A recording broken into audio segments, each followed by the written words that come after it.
สบายดีพี่น้องสบายดีว่าสุขุสุคนเนาะพอกันคือเก่าว่านนี่ก็ว่าเรื่องดินทางเข้าบ้านไปเนาะมื้อนี้ก็มาเรื่องดินอีกพี่น้องเลยว่ามีโครงการเรื่องทำถนนเข้าบ้านนี่ก็อีกบ่เฮิงนี่แหละว่าสิให้มันแล้วซะเพราะว่ามันจะฮอดหน้าฝนแล้วก็คือโทษเคลียร์น้องแม่มได้ถามเขาเจ้านี่นาเขาเจ้านี่นาเขาเจ้านี่เขาเจ้าว่าจะสีซอยอยู่ทงนี่เพิ่นสีซอยอยู่เพราะว่าอนาคตเพิ่นอาจจะมาปลูกเขื่อนอยู่นี่มันจะเป็นทางขึ้นมานี่มันก็จะปลูกเขื่อนอยู่แถวนี้นะมันก็จะสะดวกสบายขึ้นมาอันนี้ก็คือเขาแม่น้องแม่มเพิ่นว่าก็ตกลงน้ำเพิ่นสิเฮ็ดน้ำอยู่ทางนะที่ว่าได้เจ้าของหน้าเพิ่นอนุมัติแล้วผู้นี้อนุมัติแล้วตามแดนนี่แหละพี่น้องเจ้าของหน้าทงนี้เพิ่นอนุมัติเรียบร้อย นี่แหละมันก็จะไปตามนี่แหละพี่น้องทางกันถ้าเราเห็นแล้วมันก็จะสะดวกสบายขึ้นมาทันทีเลยสะดวกสบายขึ้นมาทันทีเลยก็คิดไว้ว่าถ้าเห็ดภายในบ่เฮิงอะไรพี่น้องให้เคลียร์กับอันคนหน้าไกลซะก่อนว่าเขาสิเอาแนวใดนะให้เคลียร์กันซะก่อนเขาสิซอยเฮาบ่หรือแนวใดเพราะว่าขั้นเขาบ่ซอยเฮาก็จะปิดทางจะได้ใส่กันแต่สองคนนี่แหละเขาแม่น้องแม่มกับเฮาเท่านั้นถ้าเข้าบ่ซอยนี่ก็จะเป็นเพิ่นมาทับพังรัก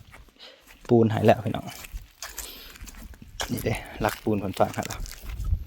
นี่ไปนี่เด้รักปูนตัวนั้นตัวนี้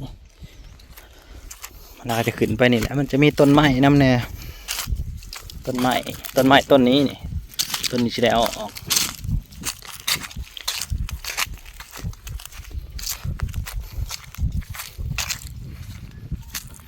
สิได้เอาออกต้นไม้ต้นนี้แต่ว่ายามฝนมาแล้วมันยากตรงนี้แหละตรงนี้มันบวมแห้งเพราะว่าไผก็ลำบากเด้ยามฝนมาไผก็เที่ยวลำบากเด้อันนี้ก็ถือว่าคนที่สละสุดๆก็คือเฮานี่สละหน้าที่เพื่อจะได้อันที่ตัวนี้นะมาเข้าบ้านเพราะว่าทุกคนก็ลันยากกันแหละเขาหน้าเนาะเขาหน้าย่ำนะมันก็ยากมันอยากนะใครหัวใครนั่นใครนี่ถือว่าโอกาสมาเป็นโอกาสดีแหละที่ว่าได้ที่พื้นนี่มาถ้าไผบ่อซอยบ่ยังก็ถือว่าจะบ่มีสิทธิ์ได้เที่ยวทางสวนนี้และอย่างก็ประมาณ200 เมตรนะ200 เมตรแต่งบประมาณเฮายังบ่ฮู้ว่ามันจะเบิดเท่าไรถ้าเฮาสร้างมันจะมายากตรงนี้แหละต้นสะเดาเนี่ยมันเป็นหัวโพนนะนี่ก็จะตรงกันไปเลยพวกทางพอดีเขาอยู่นี่จากทางใหญ่ก็ประมาณ50 เมตรหรือ40 เมตรประมาณนี้แหละนี่มันจะไปเรียบนี่ไปนี่เห็นไหมนี่เขาแม่น้องแม่มันก็ถือว่าสะดวกสบายเลยนี่แหละพี่น้อง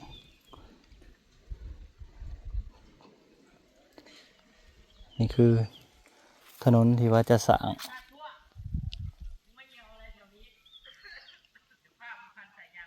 นี่แหละระยะประมาณ200 เมตรเนาะคันใดประมาณ200 เมตร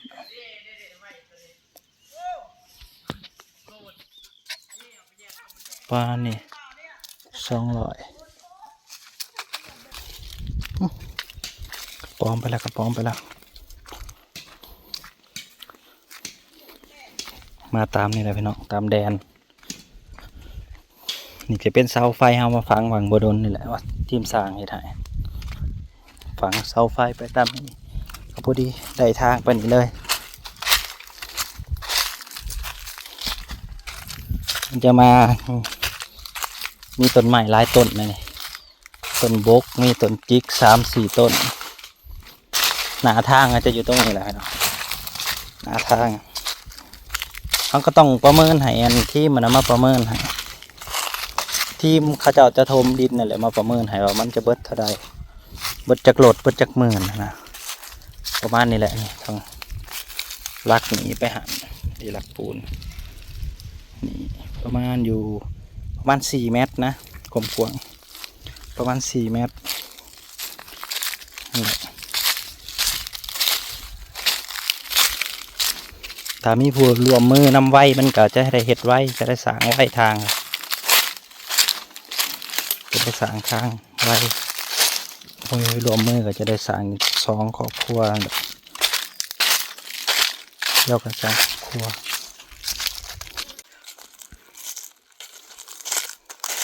งานอะไรที่มันหย่อนมากเขาก็จะตัดขึ้น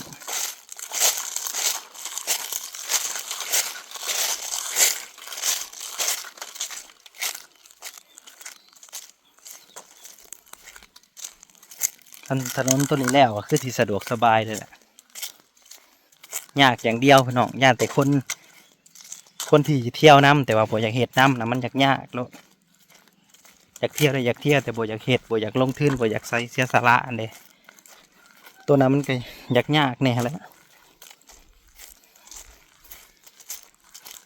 ลงทุนมันก็ต้องลงทุนขนาดว่าเฮายังสละดินเจ้าของปานนี้หมู่ที่บ่อยากสละยังมันก็เป็นไปบ่ได้ดอก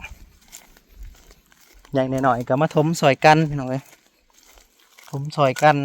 เพราะว่าถมนี่เฮาว่าอย่างต่ำนั่นเพื่อแล้วนี่มันเบิดหลายเติบนะ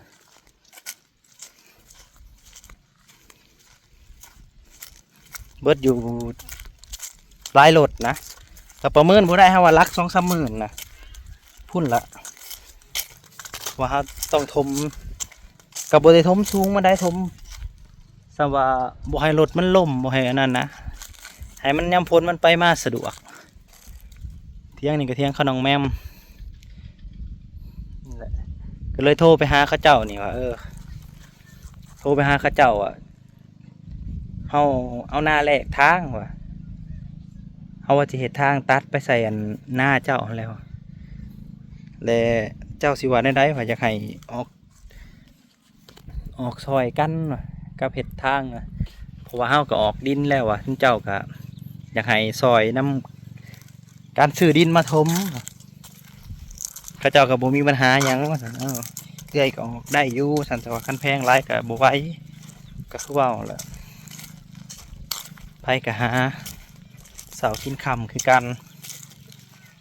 แต่คือเฮาเว้าแหละไผบ่ออกก็คือบ่ได้เที่ยวโลดเอาง่ายๆไผมักง่ายก็คือได้ยากไปเลยตามนั่นแหละไผมักง่ายก็คือได้ยากแต่อยากเที่ยวไสก็เที่ยวแล้วแต่ถ้าเฮาส่วนแล้วก็ไผตกลงก็ถือว่าสบายไปสบายในอนาคตนี่แหละเนาะเที่ยวออกเที่ยวเขาคือว่าเที่ยวออกเที่ยวเขามันก็สบายเจ้าของไปให้ไปหน้ามันก็บ่ได้ไข้หัวไข้ห้าวนั่นแหละฝุ่นออกฝุ่นเขารถสบายนั่นแหละว่าอยากเห็นให้มันแล้วเร่งอยากให้มันแล้วก่อนหนาฝนนะโครงการนี่นะเพราะว่าหนาฝนมาแล้วลำบากลายทางออกทางเขาถ้าหาโอ้ลำบากแฮงประมาณ200 เมตรพี่น้องเอ้ย200 เมตรประมาณ200 เมตร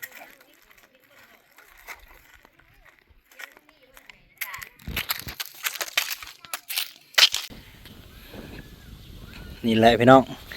มันอยู่ใกล้กันนี่คือถ้าเขาน้องครอบครัวเขาแม่น้องแม่มาสร้างบ้านนี่มันก็จะใกล้ๆกับบ้านเฮาเห็นบ่นี่มันหน้าต่อกันอีกครั้งนี่เป็นหน้าเขาเจ้านี่หน้าเขาแม่น้องแม่นี่จะลงมานี่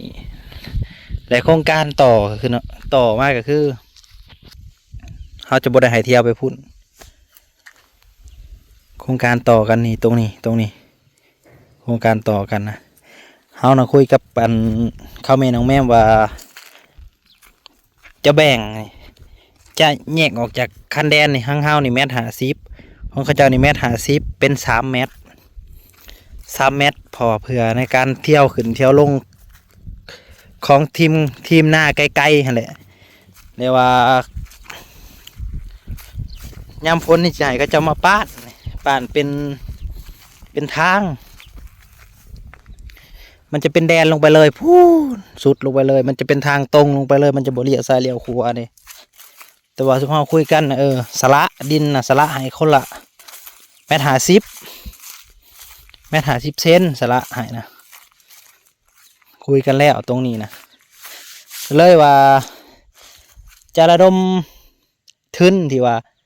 คนหน้าไกลน่ะนะมาใส่นี้ถามมันเรือจากนั้นเขาก็จะต่อตรงนี้นี่จะคูณต่อตรงนี้นะลงมาหอดใช้กระสางมันเบิดงบเลยก็ยาจากนั้นหลังจากนั้นก็ป้านเอาประมาณนี้ป้านเอาหล่อคุดปั่นคันใหญ่เอากระตามนี่นะที่คิดไว้แต่บุหัวามันสิไปคือขีดปอทาคือว่าเลยถามมันบุไปคือขีดกะทางเส้นนี้จะปิดตายจะได้เที่ยวกันแค่2 คนคือครอบครัวน้องแมมกับครอบครัวเอาเท่านั้นแต่นี่ยังบ่ทันประกาศอยู่เดียวที่จะประกาศลงไปนี่หายมาเว้ากันมา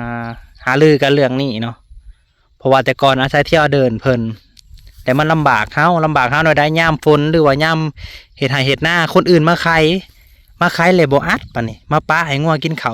แล้วก็ยากเฮาคือเก่าเฮาเป็นคนดูแลให้แต่ละปีนะเฮาเป็นคนดูแลให้และปีนี้เฮาเลยขอว่าร้องขอเพิ่นว่าเพิ่นสิแบ่งให้บ่แบ่งดินให้บ่อยากให้เที่ยวแบบว่ามันมั่นคงนะเพิ่นก็เลยว่า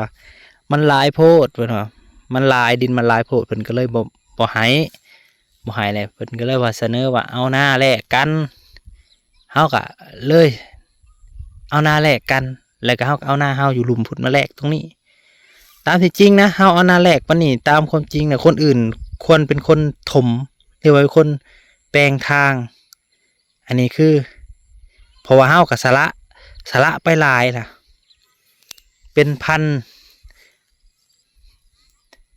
เมตรเนาะ1,000 เมตรอันตารางอะไรพี่น้อง1,000 เมตรทั้งฝั่งไทยอื่นยังเขาก็ลืมเขาอ่านคอมเมนต์อยู่ตรงนี้มันก็จะเป็นแดนลงไปยาวเลยพี่น้องตรงนี้ก็ประมาณ100 กว่าเมตรพอได้สมมุติว่าป่านคันกันเลย100 กว่าเมตรพอได้นี่โผล่ลงไปสุดผู้การที่เห็นยังมันก็บ่ง่ายคือว่าแหละเพราะว่ามันต้องตัดสินใจให้ขาดกับคนหน้าไกลคือกันคันว่าย่านเสียเงินแหละอนาคตเจ้าบ่มีบ่อนเขาหน้าเจ้าเลยแต่ถ้าเจ้าเสียในตอนนี้อนาคตเจ้าจะสบายคือว่าแหละผู้ใดย่านเสียแม่นอนาคตก็คือบ่ได้เขาหน้าสำนั่นแล้วมีสำได้ก็ต้องใส่แล้วเพราะว่าเฮาบ่มีสิทธิ์เลือกหยังเบาแต่เฮาบ่มีสิทธิ์เลือกหยังก็คือย่ำพ้นมาเขาเจ้าปิดนี่แล้วตรงนี้เฮาก็จะบ่ได้ให้เปิดได้ถ้าปิดแล้วก็คือจะเปิดบ่ได้ก็เปิดแต่เฮาจะบ่ให้เปิดจุดนี้เฮาจะบ่ให้เปิดแล้วเพราะว่ามันยากเฮาเด้เฮาดูแลให้ตลอดเรื่องงัวก็ได้ตรงนี้เฮาจะบ่ให้เปิดแล้วแต่เขาเจ้าอยากเปิดอยู่ใส่กระจาคือว่าจบกันสำนัก